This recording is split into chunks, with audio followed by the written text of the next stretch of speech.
Howdy Moz fans, and welcome to another edition of Whiteboard Friday.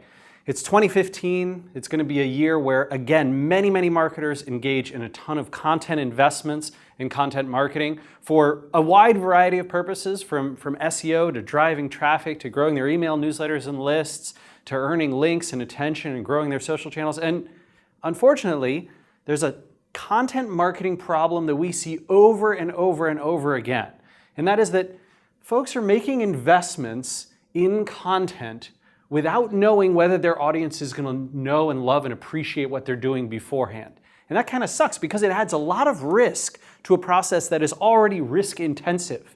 You're going to put a lot of work into the content that you're creating. Well, hopefully you are. If you're not, I don't know how well it's going to do.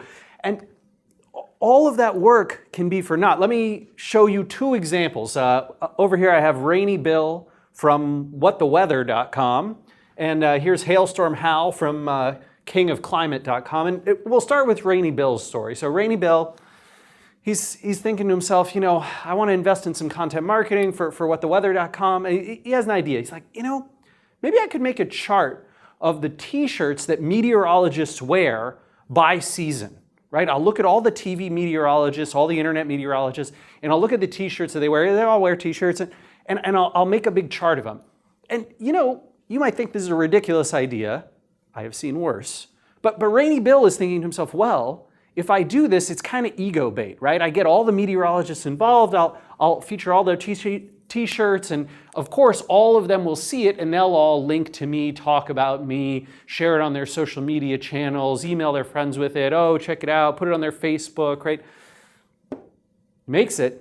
Got this beautiful chart showing different kinds of t-shirts that meteorologists are wearing over the seasons. And Bill's just as happy as a clam. He can't believe how beautiful that is until he tries to launch and promote it. And then it's just sadness, right? He's just crying tears. And what happened here is that no one actually cared what Bill had to say. Well, no one cared about t-shirt patterns that are worn by meteorologists. And Bill didn't actually realize this until he had already made the investment and started trying to do the promotion. And this might be a slightly ridiculous example, but I can't tell you how many times I have seen exactly this story play out by marketer after marketer of content investments, right? They put something together that they hope will achieve their goal of reaching a new audience, of getting promoted, but it falls flat mostly because they had the idea before they talked to anyone else. Before they realized whether anyone else was interested, they went and built it. That's actually kind of a terrible idea, right? Unless you have your finger on the pulse of an industry, a field so incredibly well that you don't need that process, I'm going to say that is, the 1% of the 1% who can do this without going out and first talking to their audience and understanding. And so Hailstorm Hal, right, from King of Climate is going to, instead of having a great idea for a piece of content, Hailstorm Hal is going to start with the idea from which all content marketing springs, which is, I want to make something people will really want and something they'll really love. Okay, they want it and they're going to love it when they see it and when they get it.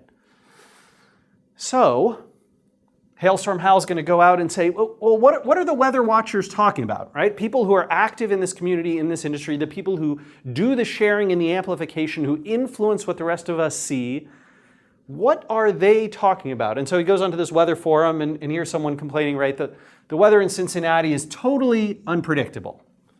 And a reply, yeah, but it's way more predictable than Seattle is. Nuh-uh, you liar, right? And from this, eureka, Hailstorm Hal has a great idea. Wait a minute.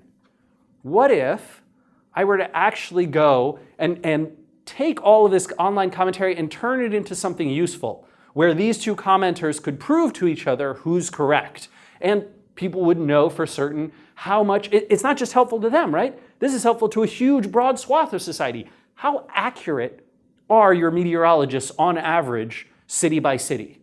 I don't actually know, but I'd be fascinated to know whether when I go to San Diego, right, I was there for the holidays to see my wife's family, maybe the weather reports in San Diego are much more or much less accurate than what I'm used to here at home in Seattle. And so Hal's going to put together this great map that's got an illustration of different regions of the United States, and you can see that in the Midwest, actually weather is more predictable than it is on the coast, or less predictable than it is on the coast. That's awesome. That's terrific, right? And this is going to work far, far better than anything that Hal could have come up with on his own without first understanding the industry. Now, the process and tips that I'm going to recommend here are not exhaustive, right? There's a lot more things than this, but if you follow these 5 at least, I think you're going to do much better with your content investment. So first off, even before you do this process, get to know the industry, the niche, or the community that you're operating in, right? If Hal didn't know where to find weather watchers, he might just search weather forum, click on the first link in Google, and be at some place that doesn't really have a very serious investment from the community of people he's trying to reach. And without understanding all of the sites and pages, without understanding who are the big influencers in the community on social media, without understanding what are the popular websites, what gets a lot of interaction and engagement and doesn't, that's going to be really tough for him to figure out. So that's why I would say you need to go out and learn about your industry before you make something for him. Incidentally, this is why it's really tough to do this as a consultant, and why if you are paying consultants to go and do this, you're going to actually be paying quite a bit of money for this research time, right? This is going to be dozens of hours of research to understand a niche before you can effectively create content for it. And that's something where it isn't just an on-demand kind of thing. Then from there, you want to use the discussion forums, Q&A sites, right? Social media, blog comments to find topics and discussions that inspire questions, curiosity, and need, right? And some of that is going to be very blatant. Some of it is going to be much more latent. And you're going to be drawing from both of those. Your job is to have insight and empathy. And that's what a great content marketer should be able to do when they're researching these communities. Number 3, you want to validate that if you created something, A, it would be unique, no one else has made it before, and B, others would actually share it. You can do this very directly by reaching out and talking to people, right? So Hal can go and say, hey, who's this commenter right here? Let's have a quick conversation, right? Would you like this?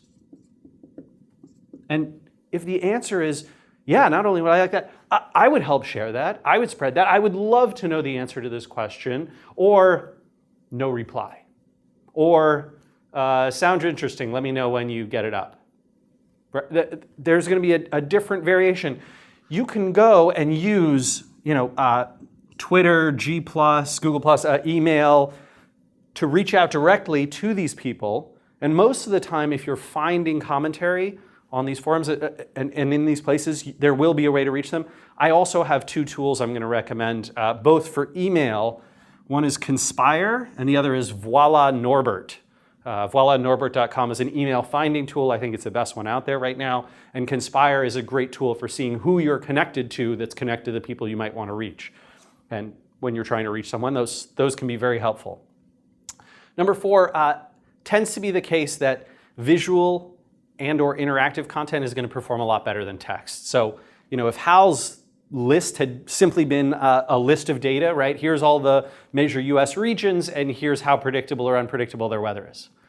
Well, okay, that might work okay, but this map, this visual is probably going to sail around the weather world much faster, much better, be picked up by news sources, be written about, be embedded in social media graphics, all that kind of stuff, far better than a mere chart would be. And number 5, remember that as you're doing the creation, you need to align the audience goals with your business goals.